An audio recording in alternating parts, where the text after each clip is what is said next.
welcome to the session of our virtual open workshop, MA degree in Communication Management. I'm a graduate director of Department of Organization Sciences and Communication. And I do like to briefly introduce myself and then also introduce my colleague. And I'm going to go over the general information about our department, particularly for MA program in Communication Management. And then we are going to hold a Q&A session so that we can answer any remaining question at the end of the presentation.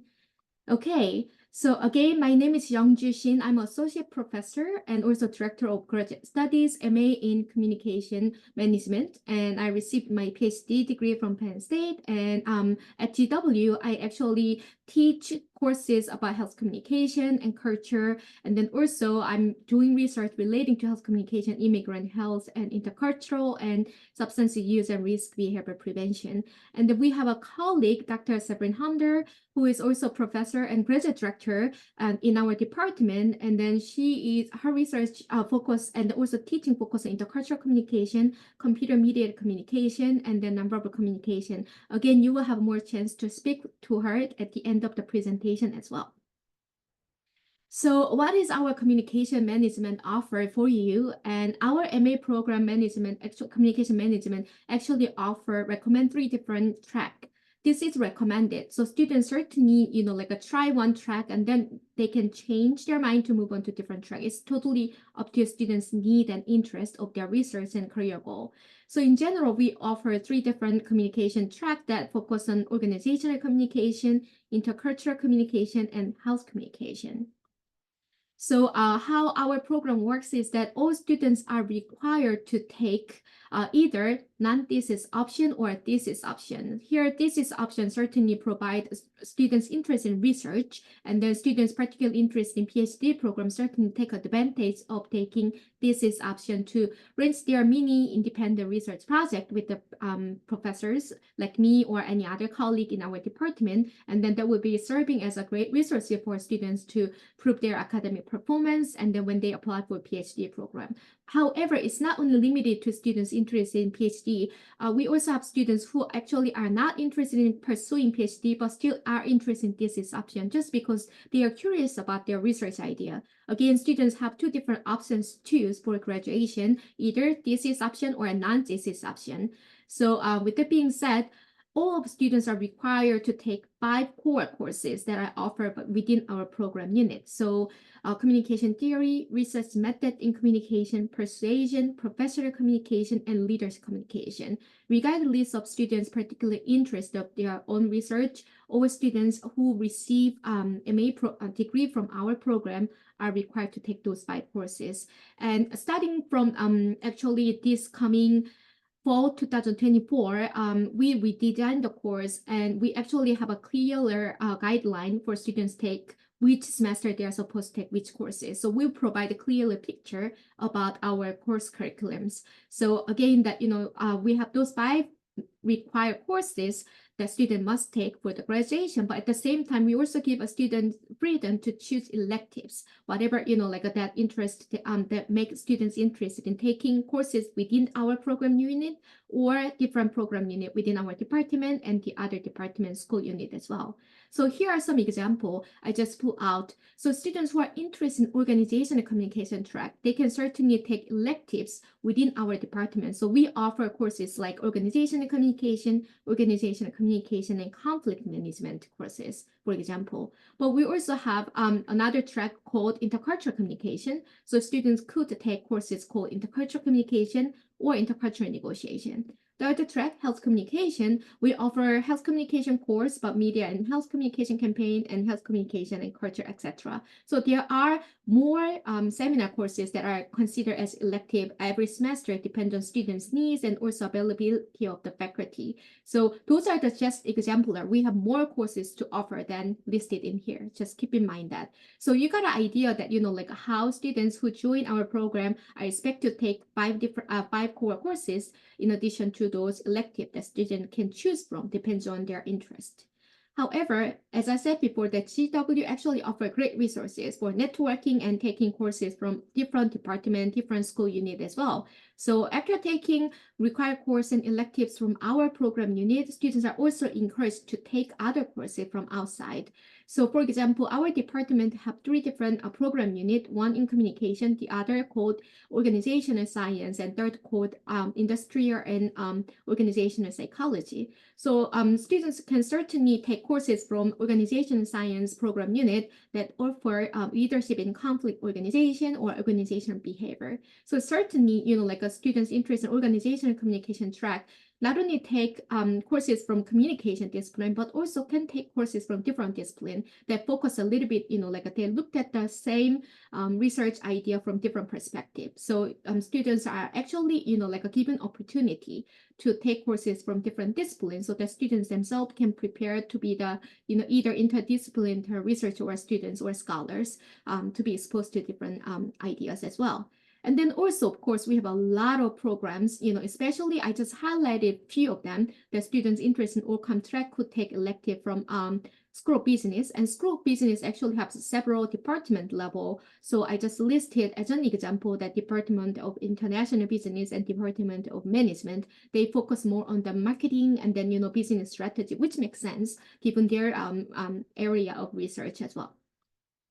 And then also have an example of Graduate School of Education and Human Development. They also offers courses focusing on leadership on organization. And then also Psychology Department also offer courses about leadership in organizations as well. So as you can see, if you're interested in organization and communication track, and you not only learn about communication discipline, how we talked about organization and communication within communication discipline, but also are invited and encouraged to take courses outside of the discipline so that you can actually be exposed to and then also gain more knowledge about how other disciplines access the same organizational perspective as well. So with that being said, we also have different options for intercultural communication track. And here are some examples that we have a School of International Affairs that offers courses about, conflict resolutions. And then also we some students are interested in political communication or political relations in particular. So we also have some courses related to communication leaderships. And then of course, we also have a media and public affairs that focus on media coverage and journalism, particularly, and then public opinion, persuasion, etc. So students are interested in intercultural can be definitely explore these suggested areas from different departments. Finally, not the least one is communication track electives, and then we have Institute School of Public Health Department Global Health offer a variety of courses focusing on public health.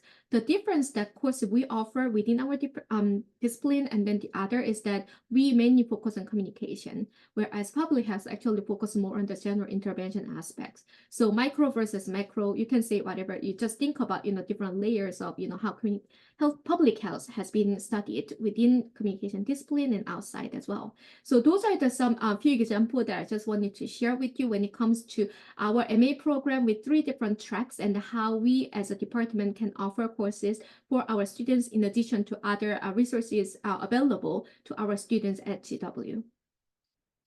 And then here are some instruction about application processes that for students who are interested in applying for the any types of scholarship, the application is due on February 1st.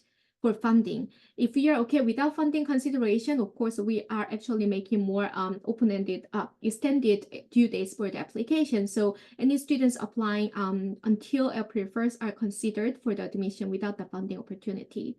And then for the general instruction, we have a lot of detailed information available on the website, but in general that we require a letter of recommendation, and then undergrad transcripts and statement of purpose, and then TOEFL score for international students.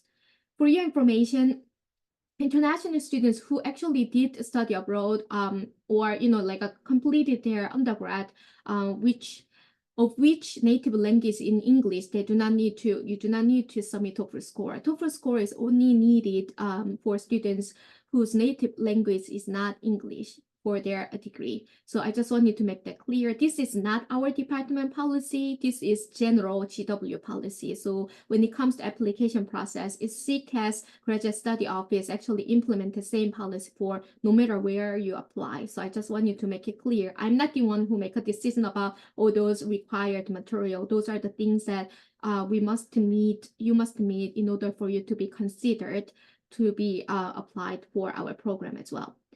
And then the more important information I wanted to excited to share with you all is about funding opportunities.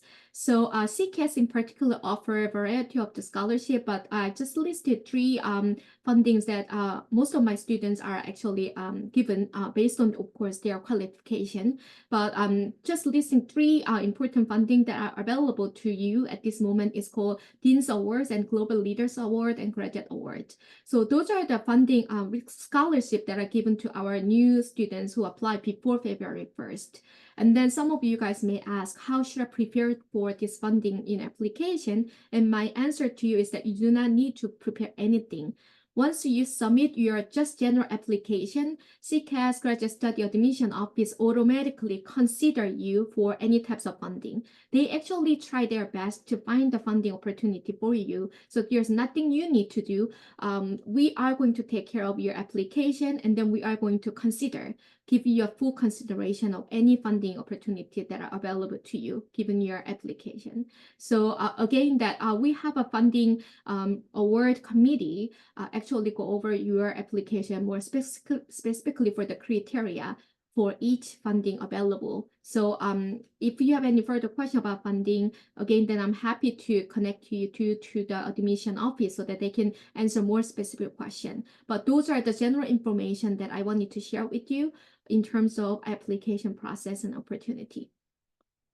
Moving along, some of you guys may ask, so, like we do have a good number of students actually joining from their undergrad major in communication journalism, but also half of students coming from different disciplines, which is totally fine. There's no prerequisite of students who only major in communication to apply. We actually are having open door policy, or students who received degree in, actually undergrad degree are eligible to apply. So actually today I had a short graduate student meeting, and we actually had one student from Applied Mathematics apply for our program, and she was excited to join us to gain skill set of communication as well. So with that being said, you don't have to worry about what major you actually did in your undergrad, but we do want you to make sure that you are also expert of communication after graduation from our program as well. So that's why we actually give you the required courses and then also electives depends on your need.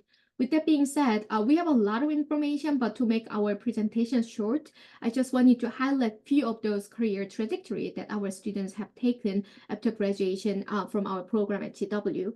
So we have students who actually get a job as a staff member at university, some like at GW or any other higher education. And then we also have the students who actually sort out the professional career at the research institute. Again, those are only few. I didn't list everything that our students have done, but just as an example that some students actually found a job at the research institute called American Institutes of Research. So, doesn't have to be, only communication. Sometimes we know communication is a skill set that you can actually utilize in any given situation. So it's not only about communication job. It could be anything that has to do with the communication skill set. We also have a lot of students actually, of course, wanting to find a job at cooperative organization, including Apple, Boeing, and so many things. You can read from those lists in here. So it could be the profit organization and sometimes a nonprofit organization that students actually found themselves to get a job. And then we also have a good number of students actually found a job at government agency. And then those are the list of examples as well. So here, in bottom line, I'm just saying that our students actually got a job either at profit or nonprofit organization, cooperative organizations in various disciplines, various divisions as well. So it depends on their skill set and their previous experience and their ongoing interest. It could be, like a communication ambassador for example, HR, human resources, or marketing, or things to do with, like interacting with people in general, or, sales marketing, or any other, like an aspect of that involves communications. So with that being said, I'm going to actually conclude my short version of the presentation. I'm happy to share more detailed information based on your questions. So I'm going to stop right in here, and thank you so much for giving your full attention to my presentation. And now I would like to give the mic to the floor.